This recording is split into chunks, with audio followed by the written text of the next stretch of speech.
दरम्यान गॅस सिलेंडरचा संशयास्पद साठा नाशिकच्या त्र्यंबकेश्वर परिसरामध्ये असणाऱ्या नाईस संकुल परिसरामध्ये आढळलेला आहे। गॅस साठा काळ्या बाजारात विक्रीसाठी आणल्याचा संशय येतोय।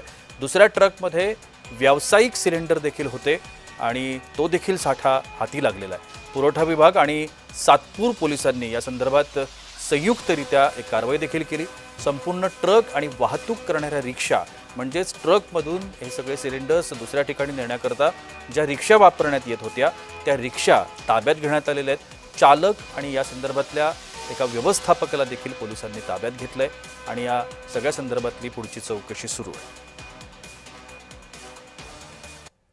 एकीकडे संपूर्ण राज्यामध्ये गॅसची तुटवडा हे कुठेतरी निर्माण झालेला असताना नाशिकमध्ये मात्र काही गाड्या या गॅसच्या काळा बाजार करत आहेत अशा पद्धतीचं संशय आल्याने नाशिक प्रशासनाने या गाड्या ज्या आहेत ते ताब्यात घेतल्याचं आपल्याला बघायला मिळतोय। अशा पद्धतीचे गॅसच्या 3 गाड्या आहेत आणि या तिन्ही गाड्या आता प्रशासनाने ताब्यात घेतलेल्या आहे। नाशिकच्या त्र्यंबकेश्वर या रस्त्यावरती या 3 गाड्या ज्या उभ्या होत्या आणि या संपूर्ण गाडीच्या माध्यमातून गॅसचा काळा बाजार जे होत असल्याचा संशय नाशिक प्रशासनाला आला आणि त्यानंतर पोलिसांना हे पाचारण करत या तिन्ही गाड्या आता ताब्यात घेण्यात आलेल्या आहेत। नाशिकच्या सातपूर पोलीस ठाण्यामध्ये या तिन्ही गाड्या आणण्यात आलेल्या आहेत आणि या सगळ्या प्रकरणी अधिक चौकशी जी आहे ते नाशिक पोलिसांकडनं हे सुरू असल्याचं आपल्याला बघायला मिळतोय। पण आम्ही गॅस जे आहे ते गाडीमध्ये लोडिंग करत होतो अशा पद्धतीचा खुलासा जो आहे तो गॅस जे एजन्सीकडनं देण्यात आलेला आहे। पण गेल्या काही दिवसांपासून नाशिकमध्ये मोठ्या प्रमाणात गॅसची तुटवडा निर्माण झालेली आहे आणि त्यातच या खरं तर गाड्या ज्या आहेत ते नाशिकच्या त्र्यंबकेश्वर रस्त्यावरती ज्या उभ्या होत्या आणि इथे काळा बाजार जे होत असल्याचा संशय नाशिक प्रशासनाला आल्याने